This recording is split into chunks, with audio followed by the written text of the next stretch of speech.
So guys, I hope आप लोग बहुत ही अच्छे होंगे और एकदम बेहतरीन होंगे और अपने क्लास 10th की जर्नी बहुत ही शानदार तरीके से स्टार्ट करने वाले हैं, है नहीं है।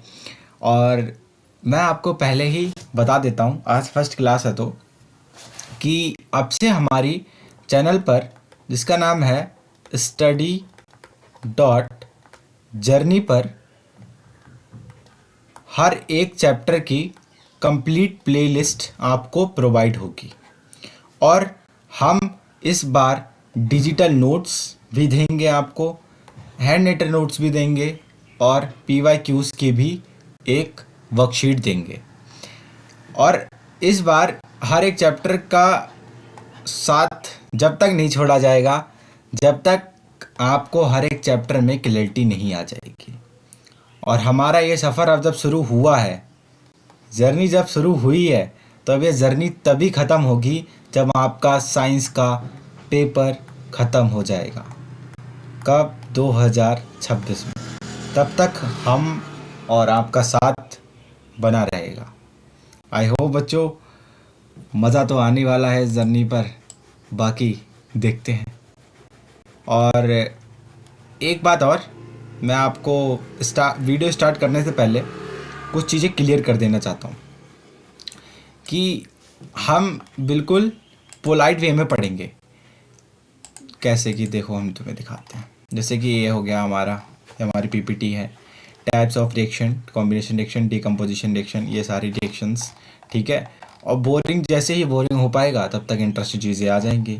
फिर हम इसी चैप्टर में क्या कराएंगे? शादी। अब जिस दिन शादी होगी वो लेक्चर में तो मज़ा आना ही आना है नहीं है।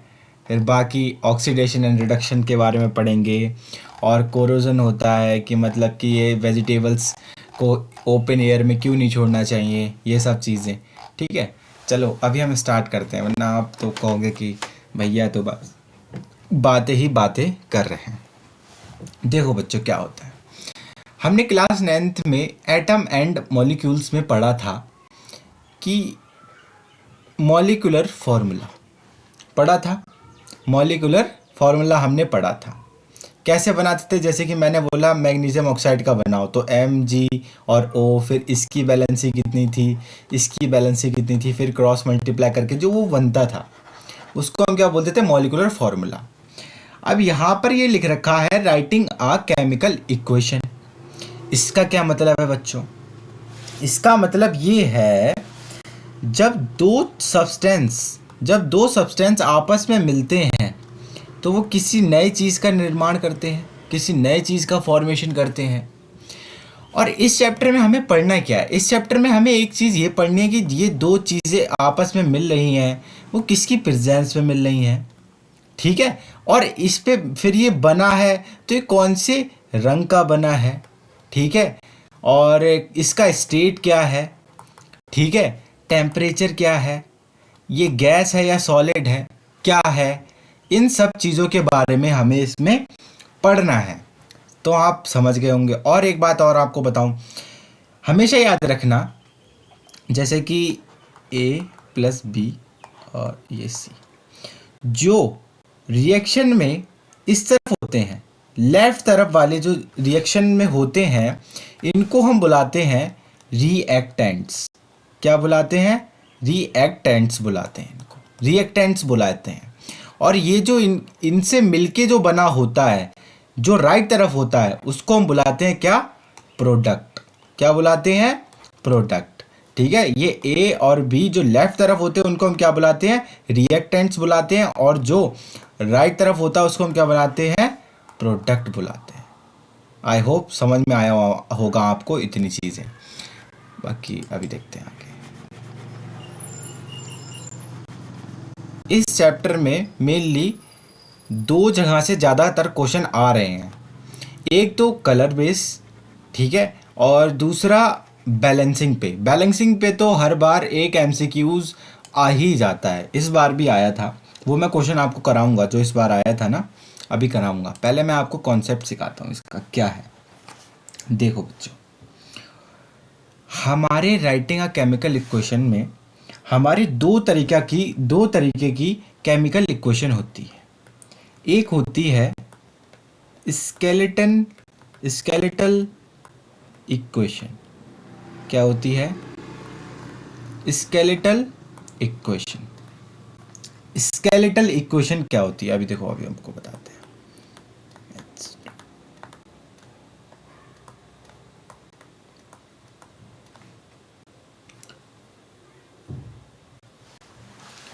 अब ध्यान से देखना इधर। स्केलेटन इक्वेशन हम किसे बोलते हैं? स्केलेटन इक्वेशन हम उसे बोलते हैं जब हमारे इस तरफ और इस तरफ दोनों की तरफ मास बराबर ना हो, या फिर ये कहो इक्वल डिस्ट्रीब्यूशन नहीं हुआ हो, अगर सही से मिले ना हो, ठीक है, मास बराबर ना हो। जैसे कि यहाँ पर देखो, यहाँ पर H2 है, तो यहाँ पर हाइड्रोजन के कितने मॉलिक्यूल्स हैं? 2 मॉलिक्यूल्स हैं। और यहाँ पर ऑक्सीजन के कितने मॉलिक्यूल्स हैं? 2 मॉलिक्यूल्स हैं। बट जब आप दूसरी तरफ जाएंगे, यानी कि हमारे प्रोडक्ट पे जाएंगे, तो यहाँ पर H के कितने मॉलिक्यूल है?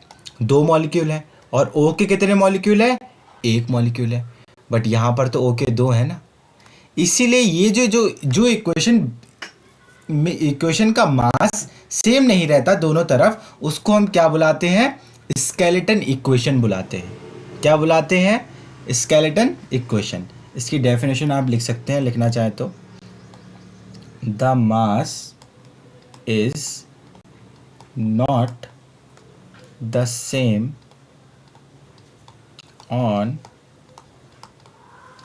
Both sides of the equation. उसको हम क्या बुलाते हैं? स्केलेटन इक्वेशन बुलाते हैं। समझ गए ना? ये देखो, यहाँ पर H के कितने मॉलिक्यूल हैं? 2 मॉलिक्यूल हैं। और यहाँ पर O के कितने मॉलिक्यूल हैं? 2 मॉलिक्यूल हैं। बट अब ये इन दोनों से मिलके बना है, तो बराबर बनना चाहिए। यहाँ पर भी 2 मॉलिक्यूल आने चाहिए, ठीक है। और यहाँ पर है कितना? 1। और यहाँ पर H के कितने मॉलिक्यूल हैं? 2। तो ये इसका मास कम है, मास नहीं है बराबर। तो इसको ऐसी इक्वेशन को हम क्या बुलाते हैं? स्केलेटन इक्वेशन बुलाते हैं। समझ गए? चलो आगे बढ़ते हैं।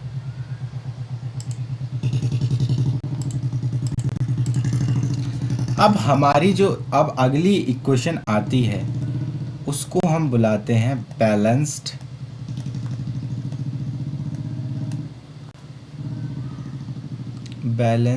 Chemical equation. Balanced chemical equation. Balanced chemical equation का मतलब देखो, आप यहीं से समझ जाओगे कि बैलेंस्ड मतलब दोनों तरफ बराबर, मतलब दोनों तरफ बराबर। जैसे कि फॉर एग्जांपल हम पिछले वाला ही एग्जांपल ले लेते हैं। हमने पिछले में क्या लिया था? H2 + O2। अब गाइस देखना कि हम कैसे बैलेंस करते हैं इक्वेशन को। देखो, इसी से सीखेंगे, इसी से एक क्वेश्चन आता है, हर बार आता है, तो ध्यान से समझना। अब यहाँ पर देखो, ध्यान से देखो, ये हमारा लेफ्ट साइड है, लेफ्ट साइड, ठीक है। अब लेफ्ट साइड पे देखो, लेफ्ट साइड पे क्या है? एक हाइड्रोजन है, ठीक है, और ऑक्सीजन है। हाइड्रोजन कितने हैं? 2 हैं। ऑक्सीजन कितने हैं? 2 हैं। हम राइट तरफ जाते हैं, राइट हैंड साइड। हाइड्रोजन कितने हैं? 2 हैं। ऑक्सीजन कितने हैं? 1 है। समझ गए? देखो, हाइड्रोजन यहाँ पर भी 2 है, हाइड्रोजन यहाँ पर भी 2 है। तो क्या ये बैलेंस्ड है? बैलेंस्ड है या नहीं है? है ना बैलेंस्ड? ओके।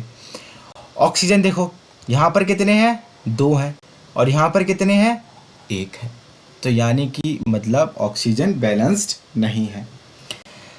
अब हमें इस ऑक्सीजन को बैलेंस्ड करना है। यहाँ पर कितना बनाना है? हमें इसे से 2 बनाना है। तो हमेशा याद रखना, ऐसे केस में हम क्या करते हैं? देखो, हम अगर यहाँ पर मल्टीप्लाई करेंगे, यहाँ पर हमने 2 से मल्टीप्लाई कर दिया, ठीक है। अब हमने यहाँ पर 2 से मल्टीप्लाई करा, तो यहाँ पर अब ये 2 और ये हाइड्रोजन कितने हो गए? हाइड्रोजन कितने हो गए? 2 और 2 4 हाइड्रोजन हो गए। कितने मॉलिक्यूल हो गए हाइड्रोजन के? 4 हो गए। और ऑक्सीजन के कितने हो गए? 2 इससे मल्टीप्लाई हो जाएगी तो ये हो जाएगा 2।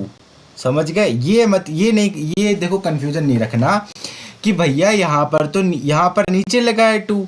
भाई ये जब बैलेंस हम इक्वेशन करते हैं तो हम अगर यहाँ पर 2 से मल्टीप्लाई करेंगे तो वो यहीं पर रिप्लेस होता है। समझ गए? यहीं पर रिप्लेस होगा और यहाँ पर मल्टीप्लाई होता है। देखो जैसे कि 2 और 2 इसकी मल्टीप्लाई हुई तो हाइड्रोजन कितने हो गए? यहाँ पर 4 हो गए। ऑक्सीजन कितने हो गए? यहाँ पर जब हमने यहाँ पर 2 से मल्टीप्लाई करा तो 2 ऑक्सीजन हो गए, यानी कि हमारा अब ऑक्सीजन तो बैलेंस्ड हो गया। अब हम हाइड्रोजन पे आते हैं। हाइड्रोजन में देखो राइट तरफ कितना है? 4 है और यहाँ पर कितना है? 2 है। इस 2 को 4 बनाने के लिए हम क्या करेंगे? यहाँ पर 2 से मल्टीप्लाई करते हैं। तो अब यहाँ पर हमारे हाइड्रोजन यहाँ पर भी 4 हो गए, ऑक्सीजन यहाँ पर 2 है ही, और यहाँ पर हाइड्रोजन 4 थे, ऑक्सीजन 2 हो गए। This equation is called balanced equation. समझ गए आप कैसे बैलेंस करना है? समझे? हाँ, तो हमने पहले क्या पढ़ा? स्केलेटन इक्वेशन में हमने क्या पढ़ा? जहाँ पर मास सेम नहीं होता दोनों तरफ। देखो नहीं है, दोनों तरफ बैलेंस नहीं है। बैलेंस्ड केमिकल इक्वेशन में क्या होता है? दोनों तरफ इक्वल मास रहता है। तो इसकी डेफिनेशन भी लिख लो। डेफिनेशन नहीं पूछता है, बस मतलब एक नोट्स बना रहे हो साथ में तो बना लेना, बहुत अच्छी बात है। अपने नोट्स की बात ही अलग रहती है। The mass is same on both sides of the equation. Equation के दोनों तरफ मास कैसा रहेगा? सेम रहेगा। तो उसको हम क्या बुलाएंगे? Balanced chemical equation. समझ गए? और ऐसे ही बैलेंस किया जाता है। अब देखो, अब तुम्हें एक एग्जांपल देते हैं बढ़िया सा, यहीं पर दे देते हैं। ये एग्जांपल पहले खुद ट्राई करना, ठीक है? वीडियो पॉज करके खुद ट्राई करना, फिर अगर नहीं, फिर मेरा सॉल्यूशन देखना, और समझ में नहीं आए तो कमेंट बॉक्स में बिल्कुल पुट अप कर देना, ठीक है? अभी देखते हैं, एक एग्जांपल देते हैं आपको बेहतरीन सा।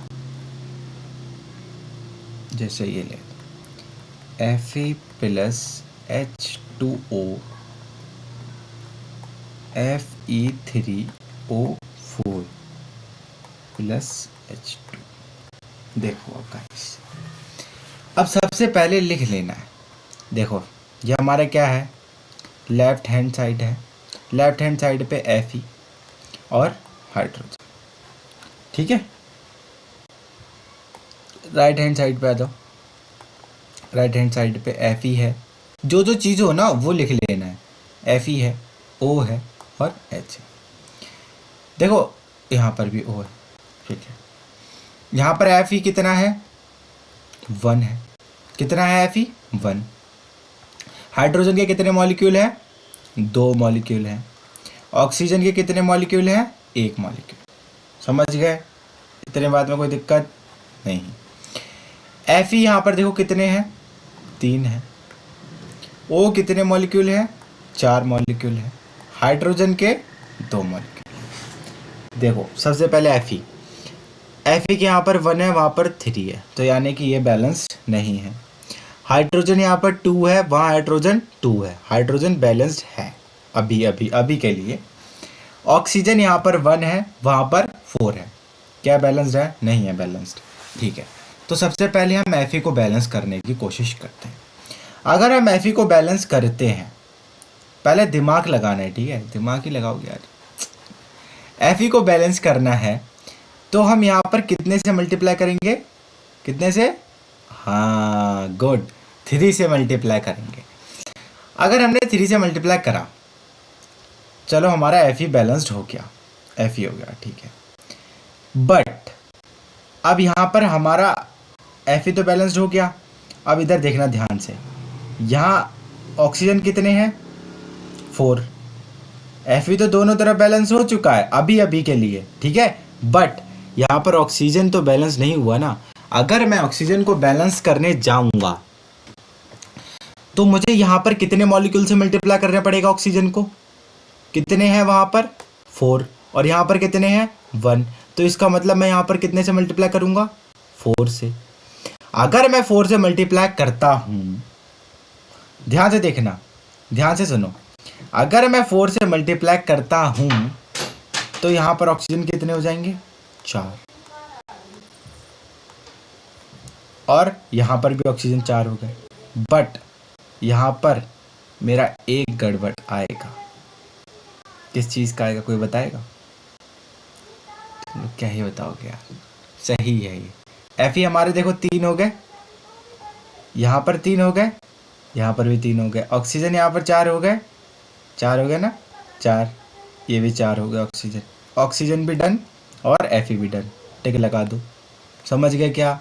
अब बचा क्या? हाइड्रोजन। देखो हाइड्रोजन यहाँ पर 4 से जब हमने मल्टीप्लाई करी तो ऑक्सीजन तो O4 हो गया था, बट हाइड्रोजन भी 2 से इसकी मल्टीप्लाई होगी तो ये कितना हो गया? 8। कितना हो गया? अब यहाँ पर हाइड्रोजन कितना हो गया? 8 हो गया। 8 हो गया तो यहाँ पर भी मुझे 8 बनाना पड़ेगा ना, इसको बनाना पड़ेगा ना। तो मैं 2 की किससे मल्टीप्लाई करूँगा? 4 से मल्टीप्लाई करूँगा, तो ये क्या हो जाएगा? 8 हो जाएगा। अब इस इक्वेशन को आप पता है क्या बोलेंगे? बताओ, अभी रुको। इस इक्वेशन को अब आप बोलेंगे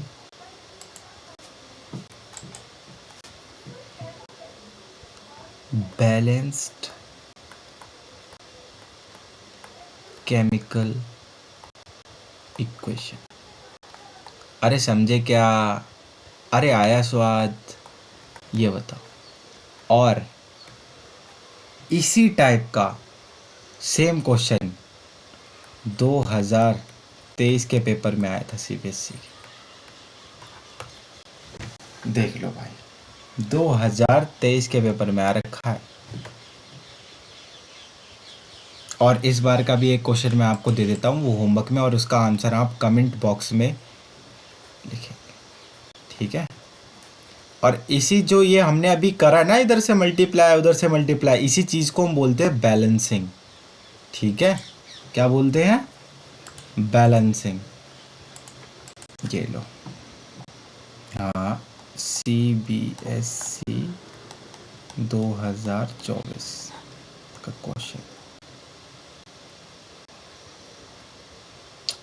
तुम्हें वैल्यू बतानी है P, Q, R और S की, जिसमें कि क्वेश्चन है तुम्हारा, इसकी को वैल्यू बतानी है, ठीक है?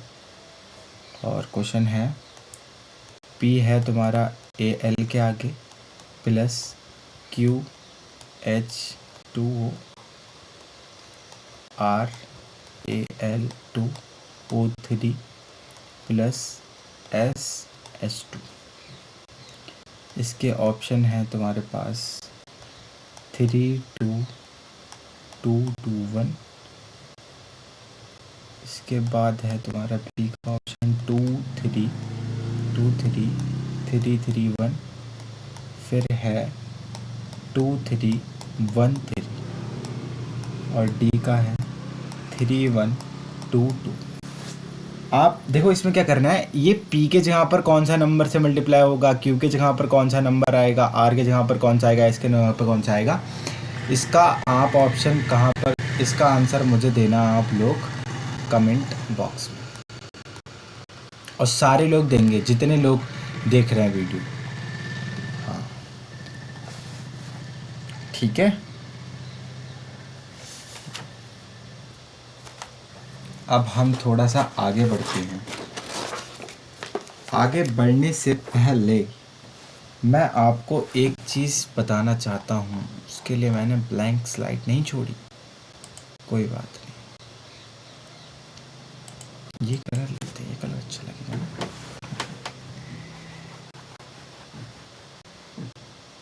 देखो जैसे कि अब कभी आप आगे देखेंगे क्वेश्चन में कि किसी के आगे ऐसे ऐसे ऐसे लिख रखा होगा, ठीक है? H2O ऐसे G लिख रखा होगा, कहीं पर तुम्हें मिल जाएगा H2 ऐसे G मिल जाएगा, ठीक है? कभी एक्वस मिल जाएगा, ठीक है? ये सब चीज़ें हैं क्या? आप फिर मेरे से पूछोगे भैया ये सब चीज़ें क्या है, ये तो आपने पढ़ा है नहीं क्वेश्चन में। तो क्या होता है, हर एक कंपाउंड को, हर एक एलिमेंट को डिटरमाइन करने के लिए, उसका स्टेट बताने के लिए कि भाई ये है क्या। तुम लिख तो रहे हो Fe है क्या? Fe एक आयरन है। आयरन कैसा होता है? सॉलिड होता है। ठीक है, तो ध्यान रखना, जो ये S अगर लगा है उसके आगे, तो वो किसको इंडिकेट कर रहा है? सॉलिड को इंडिकेट कर रहा है। अगर L लगा है उसके आगे, तो वो किसको इंडिकेट कर रहा है? लिक्विड को इंडिकेट कर रहा है। अगर G लिखा है उसके आगे, तो वो गैस को इंडिकेट कर रहा है। और अगर AQ लिखा है, तो वो एक्वस को इंडिकेट कर रहा है। एक्वस, समझ गया? एक्वस मतलब वाटर रहता है। ठीक है, हाँ, एक्वस मतलब वाटर रहता है। तो ऐसे जब एक क्वेश्चन के आगे लिखा रहेगा तो ध्यान रखना कि ये जो एस जो है यहाँ पर वो किसको इंडिकेट कर रहा है? सॉलिड को। एल जो है वो लिक्विड को, जी जो है वो गैस को, और ए क्यू जो है वो एक्वस को। सच बताऊँ तो बहुत ही इजी चैप्टर है टेंथ में, बस कॉन्सेप्ट क्लियर रखना। जितना मैं बस बोल रहा हूँ ना, उतना सुनते रहना ध्यान से, और जितना करवाऊँगा उतना इनफ है। ये कोई नहीं कहना कि भाई भैया इतना इनफ नहीं है। ठीक है, हाँ चलो, ये नोट कर लेना। ठीक है, जगह यार नहीं है तो इरेज करना पड़ता है। ब्लैंक स्लाइड डालना भूल गया। एक चीज़ और बता देता हूँ, और इसके बाद बस हम एक कॉम्बिनेशन रिएक्शन और करेंगे फर्स्ट लेक्चर के लिए। ठीक है,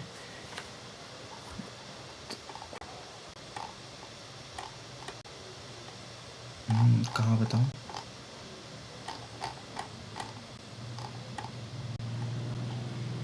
यही बता देता हूँ। देखो बच्चों, अब किसी के दिमाग में डाउट आ रहा होगा कि भैया अगर जैसे कार्बन डाइऑक्साइड है और हाइड्रोजन है, इसको मिला के बना CH3O। ठीक है, अब क्या भैया ये आपस में अपने आप ही रिएक्ट हो जाएंगे? हम कार्बन डाइऑक्साइड को H2 में डालेंगे और ये बस रिएक्ट हो जाएंगे? हर चीज़ आपस में मिल जाती है क्या? नहीं मिलती। इसका आंसर होगा नहीं मिलती। तो जब दो चीज़ें हम मिलाने की कोशिश करते हैं, या फिर एक चीज़ को दो चीज़ों में तोड़ने की कोशिश करते हैं और वो नॉर्मल तरीके से नहीं टूटती, ठीक है, तो हम उसको कंडीशंस के अंडर डालते हैं। जैसे कि तुम्हारे कंडीशंस में नहीं, जैसे तुम लोग नहीं पढ़ते हो तो क्लास टीचर या फिर ट्यूशन वाले टीचर मारते हैं, तो वो कंडीशन, जब तुम नहीं पढ़ोगे तो वही, जब तुम नहीं मिलोगे तो कंडीशंस आएंगी। कौन कौन सी कंडीशन आती हैं? देखो, यहाँ पर हम टेम्परेचर इंक्रीज़ कर सकते हैं कि हमने टेम्परेचर इंक्रीज़ कर दिया, या फिर टेम्परेचर डिक्रीज़ कर दिया, या फिर प्रेशर आ सकता है। ठीक है, प्रेशर आ सकता है, ये सब चीज़ें आ सकती है। टेम्परेचर यहाँ पर हमेशा केल्विन में होगा और प्रेशर हमेशा ATM में होगा। ये बात याद रखना, आगे के लिए बहुत मज़ेदार चीज़ है। ठीक है, चलो बढ़िया। अब हम बढ़ते हैं हमारी आगे ये कहानी, और ये कहानी ध्यान से सुनते रहना बस, वरना तो बहुत कन्फ्यूज़न रह जाता है। फर्स्ट चैप्टर में ही बच्चे फंसे रह जाते हैं। अब आता है मेन बात। देखो, अब तक तो हमने इतना सीखा कि हाँ भैया दो चीज़ें मिल रही हैं, दो चीज़ें बिछड़ रही हैं तो क्या होता है। ठीक है, अब हमें ये पढ़ना है। हाँ, पहले ये सिलेक्ट कर लेते हैं, आ जाओ। हाँ, कि टाइप्स ऑफ रिएक्शन क्या होता है।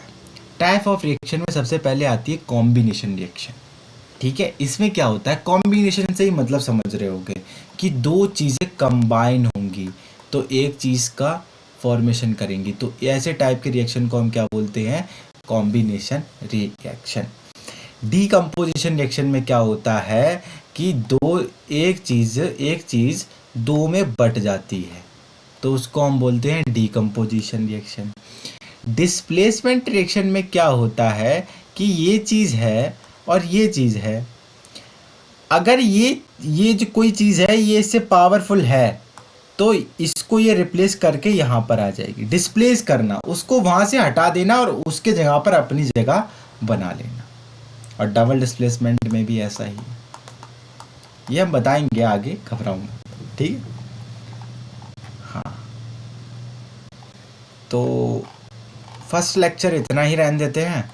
अगले लेक्चर से हम शुरू करेंगे हमारा बेहतरीन कॉम्बिनेशन रिएक्शन, ठीक है।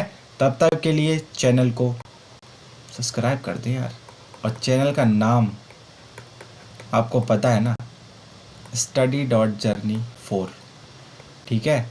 और इस चैनल पे I will guaranteed you full science की हर एक वीडियो क्लास 10th और क्लास 9th की भी जल्दी से जल्दी प्रोवाइड होंगी और अब रेगुलर रहेंगी, ठीक है। तो तब तक के लिए आप चैनल को सब्सक्राइब करें, लाइक करें, कमेंट करें, और बाकी पढ़ते रहें, हंसते रहें, ज़िंदगी बढ़िया काटते रहें। Bye, tata, bye bye.